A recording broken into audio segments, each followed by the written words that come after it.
Die Amerikaners het met 'n ding begin, hulle praat van the Hall of Fame, waarin hulle allerhande bekende, belangrike sportmanne wat hoë prestasies bereik het oor jare, sy gesigte hang en memorabilia. Die vorige liedjie wat ons gesing het ons gesing van Jesus die oorwinnaar. In Korintiërs 11 skryf Paulus, dan sê hy, elke keer wanneer ons nagmaal gebruik, is dit om in herinnering te roep wat Jesus gedoen het. Amper soos wat ons vir 'n bekende standbeeld sal oprig. Ek het in die jare 80s, 90s gehoor van 'n boer wat 'n standbeeld van Sonja se rugby hero naas Botha op sy plaas opgerig het, sodat hy hierdie skepskop koning kan onthou. As ons vanoggend nagmaal gebruik, is dit soos 'n standbeeld van wat Jesus gedoen het. Die koning van die konings, wat onskuldig gekruisig is, maar wat gesterwe dat ek en jy kan lewe. Wat stikkend gebreek is, sodat ek en jy heel kan word. En wanneer ons vanoggend nagmaal gebruik, is dit nie omdat dit 'n gewoonte in die AGS denominasie is om op die eerste Sondag van 'n maand nagmaal te gebruik nie. Inteendeel, Paulus sê so dikwels as wat julle dit doen. Julle kan dit daar by julle huise en by julle klein groepe, kan julle ook dit celebrate, dat Jesus gesterwe en opgestaan het. En wat dit vir my beteken, en vir elkeen van ons kan dit vanoggend iets anders beteken. Vir jou is dit dalk hierdie celebration van my sondes is vergewe en ek gaan vir ewig lewe.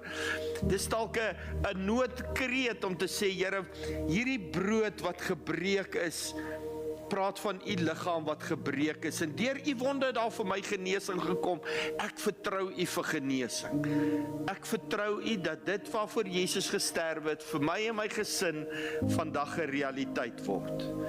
Hulle gaan nog so 'n bietjie musiek maak hier agter. Dan wil ons jou nooi om te kom deel aan die tafel van die Here. Julle as gesin dalk saam, jy as individu.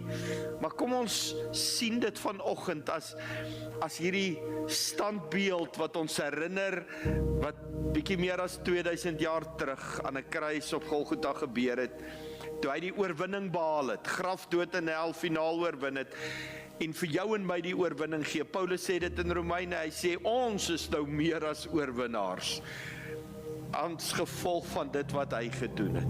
Ons nooi jou uit. Kom help jouself hier voor. As jy gekry het, kan jy dalk net so 'n bietjie wegstaan om vir 'n ander plek te maak.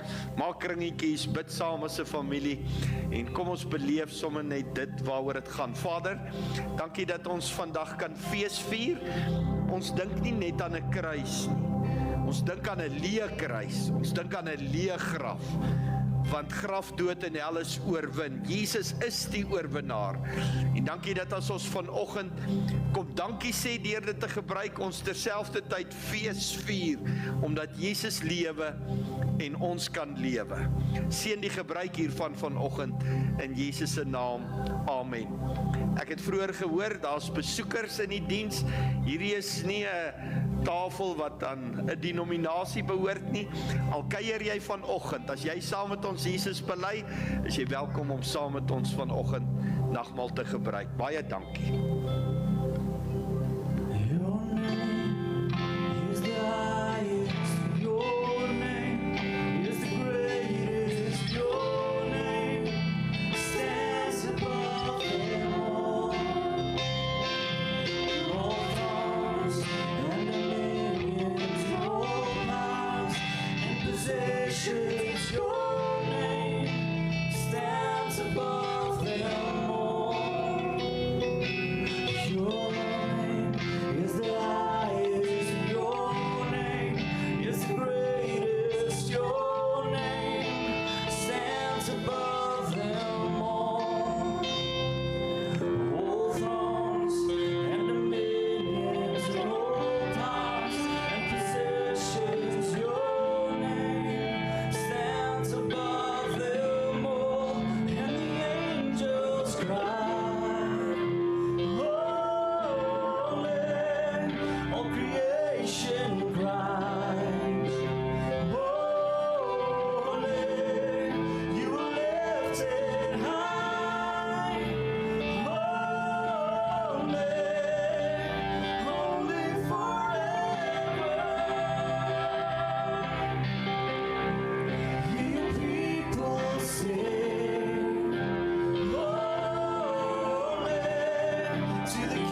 ek besef dat hulle doen dit nie vir die applous van mense nie, hulle doen dit vir die Here. So wil jy nie saam met my net vir die Here 'n lofoffer gee vir hierdie amazing band van julle nie? Kom ons gee net vir hulle. Wow. Ek kom uit die aard van my, noem dit dan nou maar opsienerskap, kom ek in baie sogenaamde plattelandse gemeente, maar hierdie, yes, ek moet nou pas op dat ek nou nie te veel, ek hoor daarom Neville het ook bietjie Engels gebruik, maar hierdie is next level, ouens, julle moet geseënd voel en bevoorreg voel, dat julle kan deel wees van 'n gemeente met sulke goeie lofprysing en aanbidding. Goeiemôre, my naam is Theo en my vrou se naam is Tersha, en soos wat julle pastoor gesê het, kom ek al die pad van Pollocks af. Ek was vir baie jare 'n bloemfonteiner, maar ek is nou 'n bosvelder.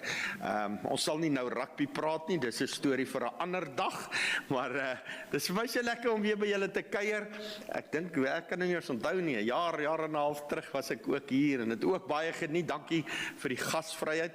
Ek spot so tong in die kies, toe sê ek was eintlik 'n afterthought. Sonja het eintlik vir Tersha gevra om te kom preek, en toe sê Wynand, wel, dan is julle hier, kom preek jy ook nou maar so hier is ek. Ek het vanoggend 'n ding op my hart, en ek en Wynand het bietjie saam geëet terwyl die dames ding aan die gang was. Toe sê ek vir hom, ek begewe myself op baie gevaarlike grond, want julle pastoor is 'n Ou Testament deskundige. Dis waarop hy sy teses gedoen het vir sy BTH, vir sy PhD, en ek het hierdie ding gelees op 'n stadium, en as ek sê hierdie boek Habakuk in die Ou Testament, en ek wil vanoggend eintlik amper buite my karakter preek, want ek wil hê jy moet jouself amper verbeel, jy is vanoggend besig om na 'n toneelstuk te kyk. Nou, ek is nie 'n goeie toneelspeler nie, maar kan ek eers net begin met dit? Ek het partykeer baie vrae, as gevolg van my persoonlikheid, het ek partykeer snaakse vrae, en miskien kan van al hierdie jong mense wat nou babietjies het my uithelp, maar hoekom sal ons in Afrikaans sê, as ek goed geslaap het, ek het soos 'n baba geslaap? 'n Baba is elke 2 ure wakker. Hoekom gebruik ons dit as 'n voorbeeld? Maar ek het ander interessante vrae soos, hoekom sê ons 'n alarm het afgegaan? Hy was af, dis toe ek lekker geslaap het. Hy het aangegaan 6 uur toe, hy sê prrr, nou moet ek opstaan op 'n maandagoggend, ek wil eintlik nog 'n bietjie slaap. Hoekom sê hy het aangegaan, hy het nie afgegaan nie. Die Engelse maak dit baie meer complicated. Julle weet dat die Amerikaners, selfs in hulle Engels praat hulle nie soos ons van 'n snelweg as 'n highway nie.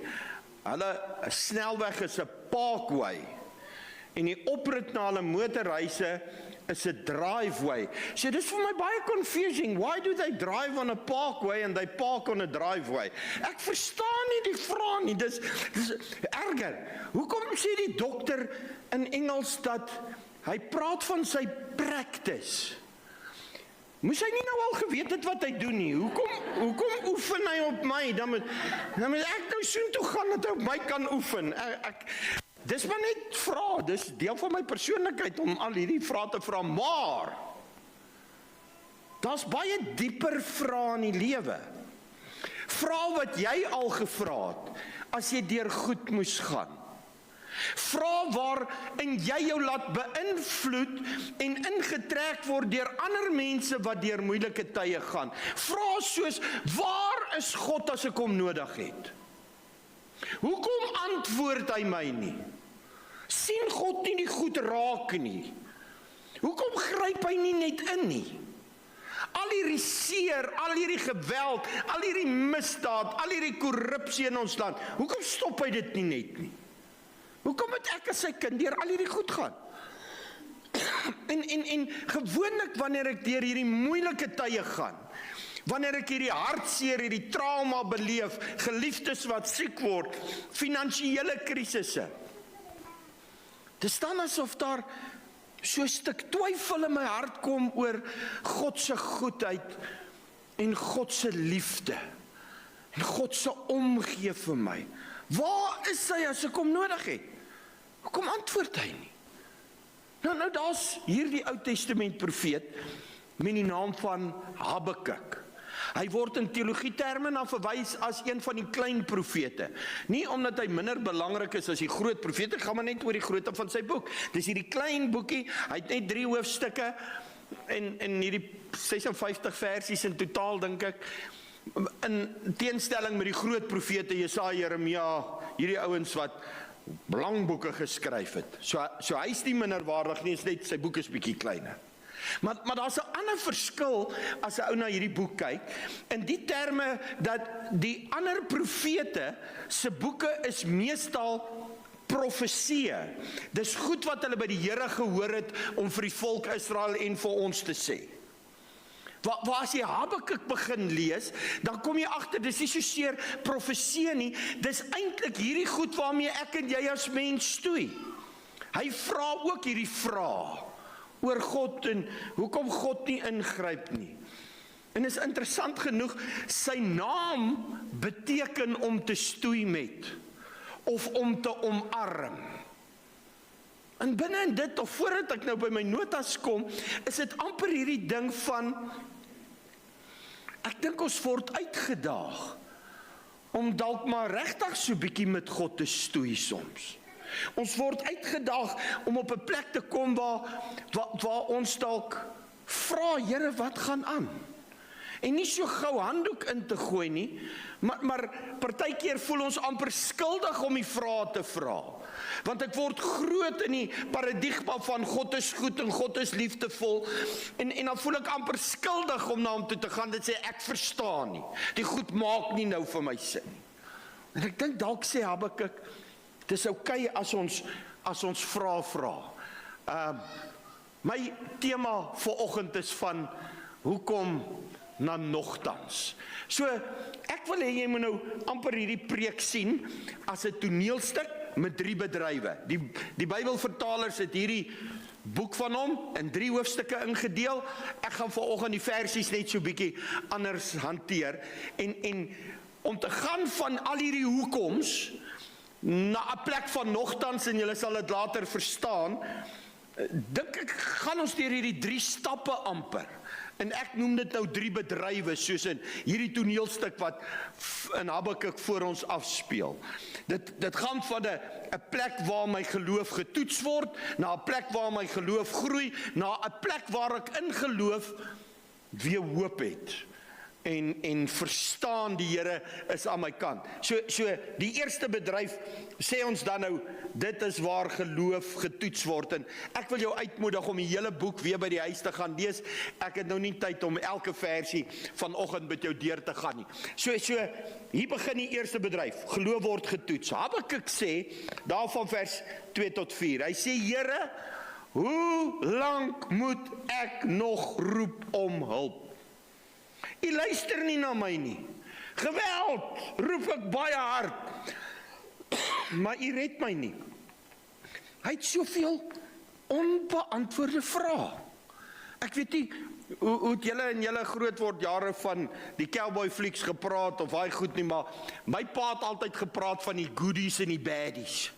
So hier's Habakuk, en as hy rondom hom kyk, en hy kyk na sy volk in die afwesigheid sogenaamd van God wat antwoorde gee, roep hy uit en sê, Here, dit lyk vir my die goodies is besig om te verloor teen die baddies. Hierdie slegte mense is besig om ons te onderdruk, om ons gas te gee van die dag en nag, en ek verstaan nie meer nie. Wanneer gaan nie deurkom vir die volk? Wanneer gaan nie ons verlos? Waar is hy as ons hy nodig het? Doen tog net iets. Die Engelsman sou gesê het, there's no more justice. Klink dit vir jou soos 2026 in Suid-Afrika? Waar dit voel of die baddies besig is om te wen, die korrupsie word net meer, en dit veroorsaak al hoe meer druk op jou en my. Van maand tot maand is dit asof die skroewe net aangedraai word in ons finansiële lewe. Ons kry nie die rekeninge betaal nie. Ek weet nie meer waar moet ek minder maak my uitgawes nie. Intussen is dit van die oggend tot die aand slegte nuus. Nou is dit nog erger. Nou die afgelope week of wat is dit nou nie eers meer die politici nie. Ons hoor nou goed van kerke en predikante en Here, waar is U? Wanneer gaan U deurkom? Wanneer gaan U tot ons hulp kom? En dan staan hierdie swaai in hierdie bedryf. Habakuk praat eers vir 'n rukkie. Jy gaan dit lees as jy die hoofstuk lees. Maar dan begin God praat. God antwoord. Hier van vers 5 tot 11. Hy sê die Here het geantwoord. Kyk na die nasies en staan verbaas. Let op en staan verstom. Ek doen iets in jou leeftyd, iets wat jy nie sou glo as iemand anders dit jou vertel nie. Maar as jy nou die hele gedeelte lees, dan kom jy agter, God sê vir Habakuk iets soos dit. Hy sê, dis eintlik tot julle beswil dat ek nou so hard op julle is. Dis eintlik om julle onthaalwe. Jy dink ek los hierdie wrede mense om te doen wat hulle wil, maar ek het hulle nog die hele tyd van jou af weggekeer. Jy dink net ek het hulle nie gekeer nie. But you ain't seen nothing yet. As ek hulle nou loslaat op jou, dan gaan dit 'n storie van 'n ander kleur wees. Maar hier's wat ek teen julle as volk het. Julle het so gewoond geraak aan my seën op jou lewe. Jy het so gewoond geraak aan alles wat maar net altyd goed gaan, dat jy eintlik begin wegdryf het van my. Tessa het my PowerPoint help, maar sy het nie geweet waaroor ek preek nie. Vanoggend terwyl ons saam bid voor die diens, toe sê sy sien hierdie prentjie van 'n bootjie op see. En is nog nie 'n storm nie, dis net die water is net so choppy, soos die vissermanne sal sê. En die bootjie staan, en sy sê, sy voel die Here sê, is jy geanker? Ek onthou vroeër jare het ons so lied in die kerk gesing van geanker in Jesus as storms om my woed. En die vraag is, dalk vir Habakuk en vir jou en my, is Jesus jou rots in hierdie tyd wat jy nie goed verstaan? En jy beleef het as choppy, die golwe maak so bietjie en jou boot skommel so bietjie, maar wat as die storm kom regtig? Is jy in Jesus geanker? En God sê vir hom, hy sê, ek moet ingryp. Ek moet nou iets doen aan my volk. Want anders gaan hulle dalk heeltemal wegbeweeg. Ek moet iets doen. En al die profete wat gepraat het en al die mense wat gesoebat het nie gemaak dat julle my aangesig soek nie. En omdat ek omgee, dis die deel wat nie vir 'n kind van die Here sin maak as ons net na prosperity teachings luister nie. Die feit dat 'n pa soms vanuit liefde kom toepas, juis omdat jy jou liefhet. Elke keer wat ek my seun, wat nou al 30 jaar oud is, pak slaag gegee het, was dit nie om hom seer te maak nie. Dit was nie net omdat ek kwaad was in die oomblik nie. Dit was as gevolg van my liefde, dat ek wil hê, daar moet iets goeds in sy lewe gebeur. Vandag vertel hy vir sy pelle, hy het meer slaas kos gekry, maar hy sê, ek kom maar nog bietjie gegee, dan was hy dalk 'n beter mens gewees. Maar iewers toe hy self 'n pa is, toe verstaan hy, dat dit is in liefde wat hy pak slaag gekry het. En dis eintlik God se antwoord op sy vraag. En dan gaan ons na die volgende bedryf toe. Hierdie tweede bedryf, wat eintlik iets sê van geloof word gebou. Nou daarvan vers 12 tot hoofstuk 2 vers 20, jy moet weer die hele gedeelte gaan lees, maar hier is wat Habakuk nou weer vir die Here sê. Hy sê, o Here my God, my heilige, U is daarvan altyd af. Hoor nou, hierdie amperse manipulasie in sy gebed. Ek weet, die Hoedspruit gelowiges doen dit nie, maar ek hoor dit gereeld in gebede daar in Polokwane. Ek wil iets vra en ek gaan dit sê, maar ek kan nou nie regte, maar hoor wat sê hy?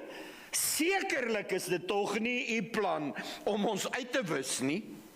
O Here, ons rots, u het die Babiloniërs aangestel om ons te straf. U is te regverdig om onreg te duld. Maar dit is vir u moontlik om is dit vir u moontlik om met gevoeligheid te sien hoe hulle ons verswelg?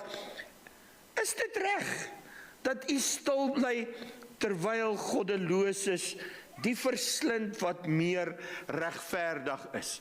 So wat hy eintlik sê, hy sê, Here, dis nie hoe ek u ken nie.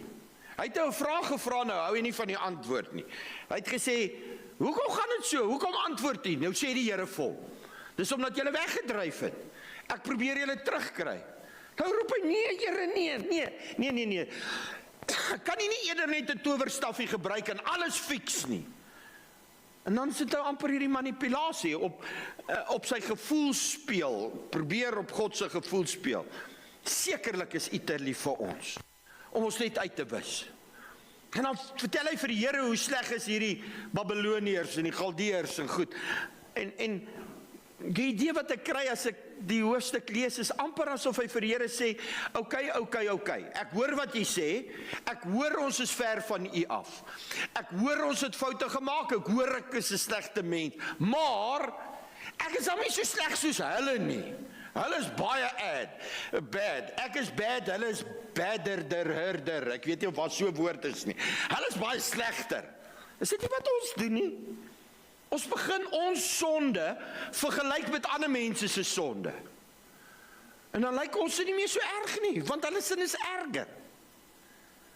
Het jy al agtergekom, ek is nou heeltemal van my punt af, maar as mense van mense skinder, of mense kritiek oor ander mense gee, dit voel amper vir my wat die kritiek gee, as ek daai persoon so bietjie slegter kan laat lyk, dan lyk ek vir myself 'n bietjie beter. As ek hom bietjie kan kleiner maak, dan lyk ek bietjie groter. En dis amper wat hy hier met die Here doen. Hy sê vir die Here, nou is nie nodig dat hy ons nou tot niet maak nie. Ons is sleg, maar ons is nie so sleg nie. En al hierdie goed maak in elk geval nie vir my sin nie. Maar hy dan nou 'n slim plan. Hy sê ek gaan nou op 'n toring klim, gaan lees dit. En dan gaan ek nou sit totdat u my antwoord. Want hierdie goed maak nie vir my sin nie. En dit per se is nie 'n slegte idee nie. As jy deur moeilike tye gaan, kom bietjie eenkant. Kom bietjie alleen. En wag bietjie vir die Here. Wag totdat jy antwoorde kry. Ek dink aan die een kant vra ons nie meer vir die Here genoeg vra nie, want ons is bang vir wat hy gaan sê. En dis wat nou hier gebeur het. Hy wil nie eintlik hoor wat die Here vir hom sê nie. Maar dan op 'n stadium dan besef hy, okay, ek moet nou net stil word. As jy graag die Here se stem wil hoor, moet jy stil word. So gejaagde lewe. En daar's altyd iets wat nog belangriker is. En nog iets wat my tyd steel. Partykeer moet hy nou net rustig raak. En dan kom God weer aan die woord. En dis die derde bedryf. Ekskuus, ek is nou te haastig. Die God wat daar vir hom sê, skryf nou mooi alles neer wat ek sê.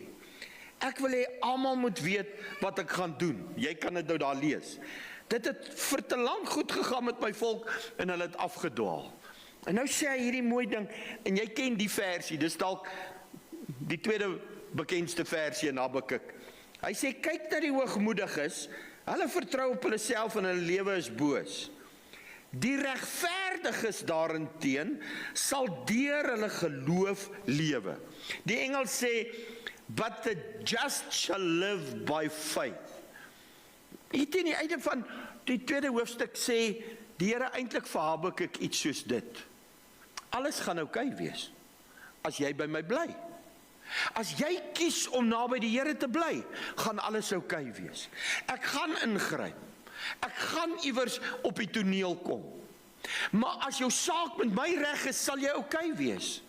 En ek dink dis dalk die boodskap wat iemand hier moet hoor, wat deur moeilike tyd gaan, wat voel dis pikdonker nag om jou, en jy sien nie die lig nie, en jy het jou hoop verloor. Kom net weer nader aan die Here. Soek net sy aangesig.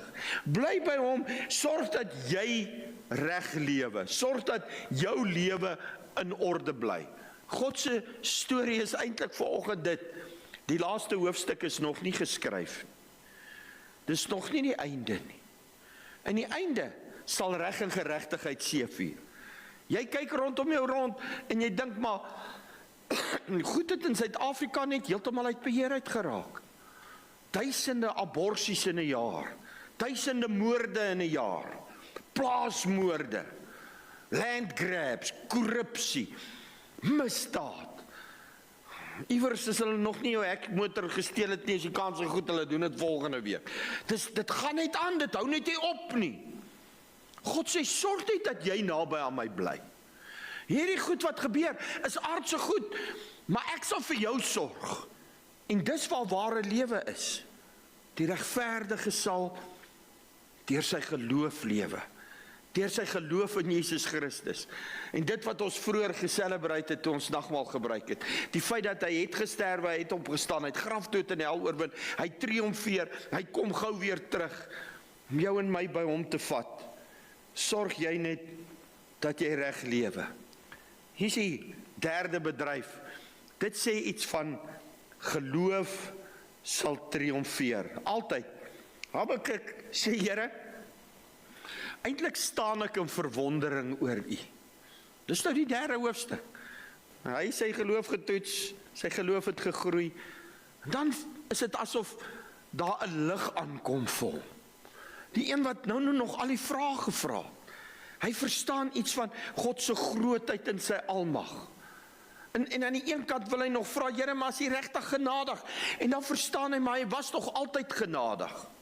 Hy onthou ewe skielik weer goed soos, dis my God wat my volk uit Egipte uit verlos het, uit slawerny in Egipte.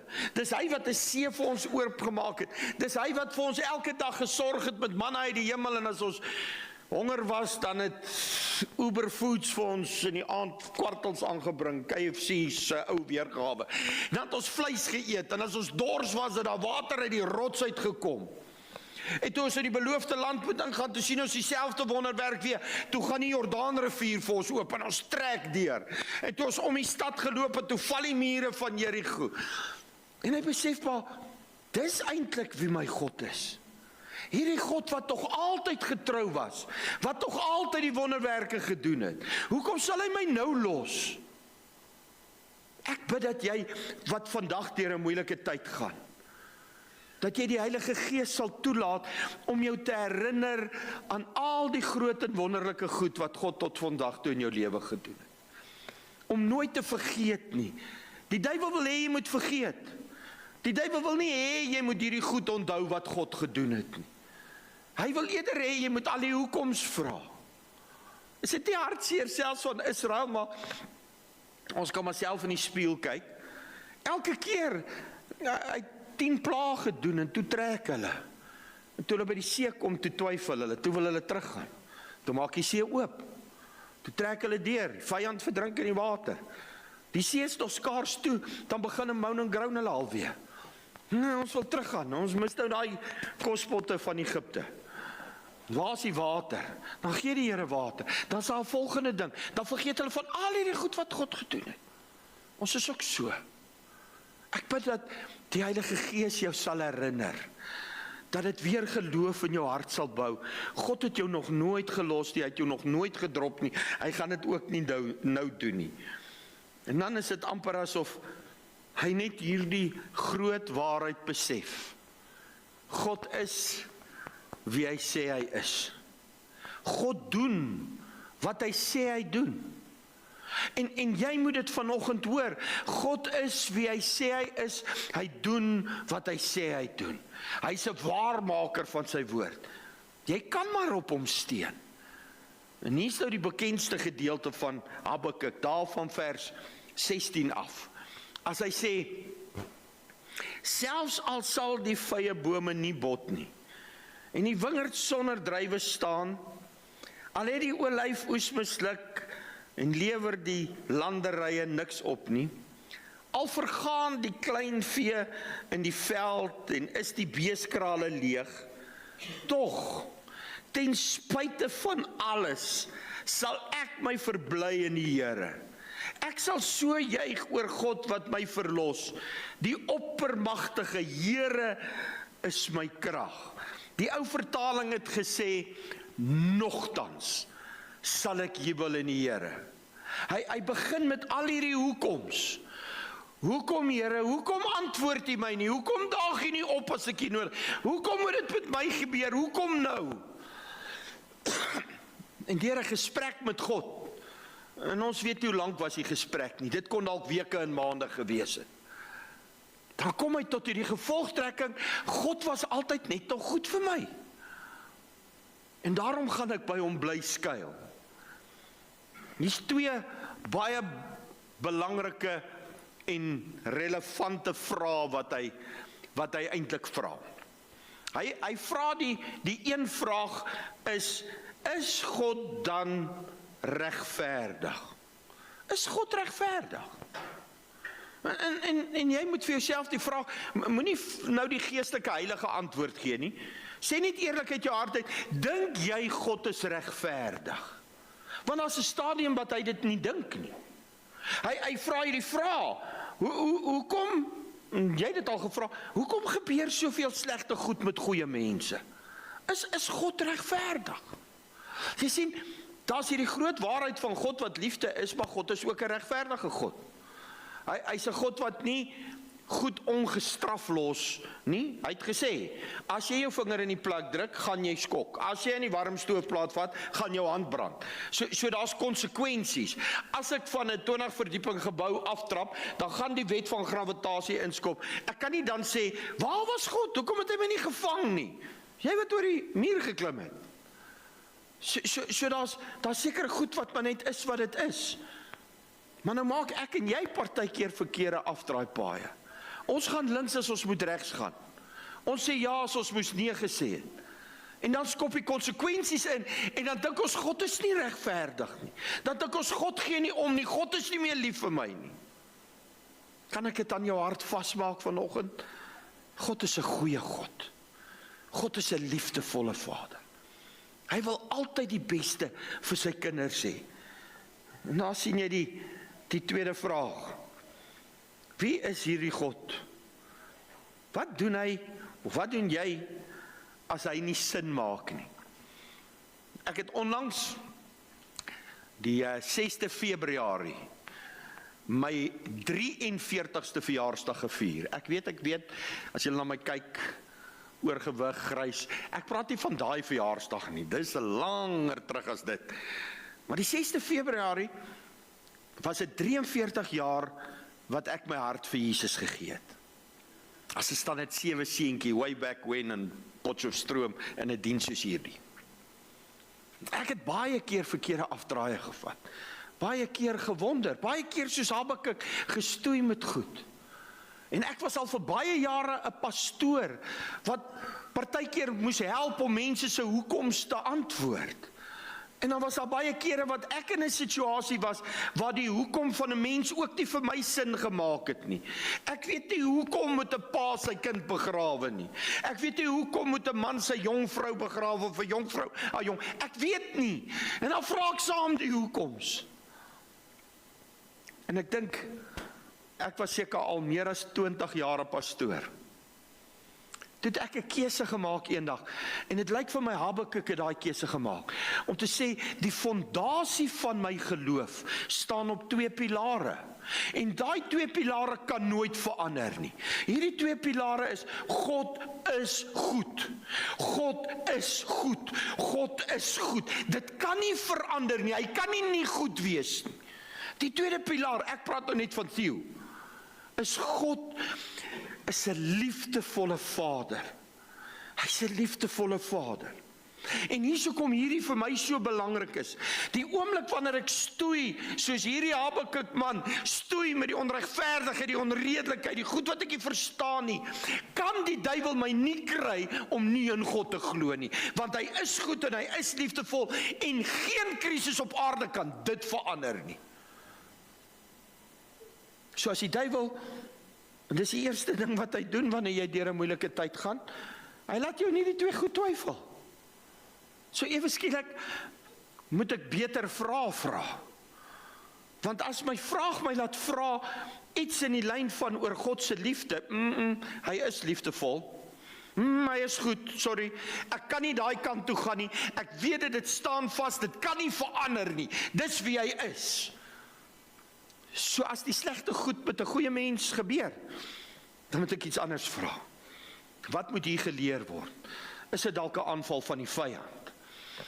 Is dit die vyand wat wil kom steel en verwoes, ek gaan sy geaardheid? Maar is nie God wat nie goed is. Is nie God wat nie liefde het nie. En jy moet dit vandag hoor. Hy is steeds almagtig. Hy is steeds alomteenwoordig. Hy is steeds liefdevol. Hy is steeds goed. Dit verander nie. Dit staan vas. As jy deur 'n moeilike tyd gaan, hoor dit vanoggend. Hy's nog net so lief vir jou. Hy's nog net so goed. Daar gebeur 'n transformasie binne in Habakuk. Dis nie asof hy goed rondom hom verander het nie. Iets het binne in hom verander. Inteendeel, teen die einde van die boek beskryf hy eintlik 'n totale ekonomiese ineenstorting in elke area van hulle destydse bestaan. Die bome is leeg, die krale is leeg, alles het opgehou, daar was 'n totale kollaps van die ekonomie. En eintlik voortydig maak hy 'n keuse om te sê, selfs al gaan dit so wees, ek gaan getrou bly aan God. Die regverdige sal deur sy geloof in Jesus lewe. Ek gaan vashou aan die Here. Ek gaan nie toelaat dat die vyand kom steel nie. Ek gaan die Here dien. En dan is sy uitroep in vers 18, tog ten spyte van alles sal ek my verbly in die Here. Ten spyte van al my hoekoms, nogtans sal ek die Here prys. Ek gaan getrou bly aan God, ek gaan my lewe reg leef, ek gaan doen wat ek moet doen, sodat God altyd die eer uit my lewe uit kan kry. En as die slegte goed kom, gaan ek nog steeds aan God getrou bly. Ek dink nou vir een of ander rede terwyl ek praat, nee nie, laat 90s, vroeg 2000s, ek weet nie, was daai kerk in Amerika wat die Christelike films gemaak het, een van hulle was Facing the Giants, en dan dink ek aan die coach wat in die cloakroom van daai American football, dan laat hy die hele span op hulle knieë gaan, en sê, Here, ons het eintlik geen kans nie, so ons bid dat U ons help, en as ons vandag wen, dan gaan ons die Here loof en prys, en as ons vandag verloor, gaan ons nog steeds die Here loof en prys, want U bly wie U is, dit verander nie. Kan jy ook vandag so besluit maak, om te sê, kom wat wil, ek gaan getrou bly in die Here, ek gaan my anker in Jesus Christus sit, so as die golwe kom en die storm slaan, dan gaan ek getrou bly in die Here, ek gaan nie toelaat, dat die vyand my van die Here af wegtrek nie. Wil jy nie net vir 'n oomblik al wys, sit net jou oë toemaak, en net vir 'n oomblik toelaat dat die Heilige Gees in jou hart werk. Iewers in hierdie preek het die Heilige Gees iets in jou hart gewerk. Die kans is goed in 'n gehoor soos hierdie, dat jy op een van 3 plekke is. Of jy is op baie plek waar jou geloof getoets word, of jy is op die plek waar jou geloof besig is om te groei. Hoopelik kom jy gou op 'n plek waar jou geloof triomfeer en waar jy die oorwinning beleef. Nie net omdat omstandighede verander nie, maar omdat jou uitkyk verander. Nie omdat jy die omstandighede ignoreer en die seer en die swaar en die onregverdigheid onder die mat invee nie, maar omdat jy verstaan dat Jesus groter as jou omstandighede is. Dat jy verstaan dat hy jou nog net so lief het.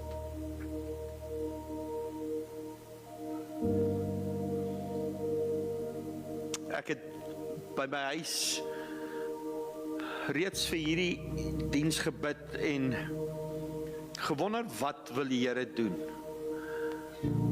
En vanoggend vroeg, toe ek weer bid, het ek gevoel om hierdie uitnodiging so te maak.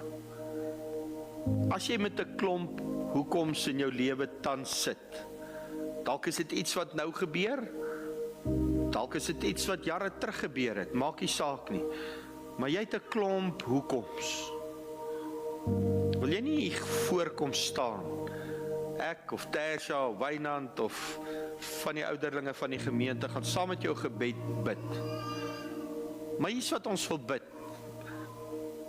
Ons glo met alles in ons in 'n wonderwerkende God, wat jou omstandighede kan verander. En ons wil daarvoor bid. Maar my groter gebed vandag is, dat jou hoekom 'n nogtans sal word. Dat jou hoekom sal verander, in 'n danksegging teen God, ten spyte van my omstandighede. Dit wat in Habakuk gebeur het, was beter as dit wat om hom gebeur het. Dat God jou oë vanoggend oopmaak, dat jy vandag en altyd, wat ook al die toekoms hou, hierdie wonderwerkende God sal eer as koning van jou lewe. Almal se oë is toe, niemand kyk rond nie, die gedagte is nie om jou op die spot te sit nie. Ek glo regtig hier's 'n oomblik waar God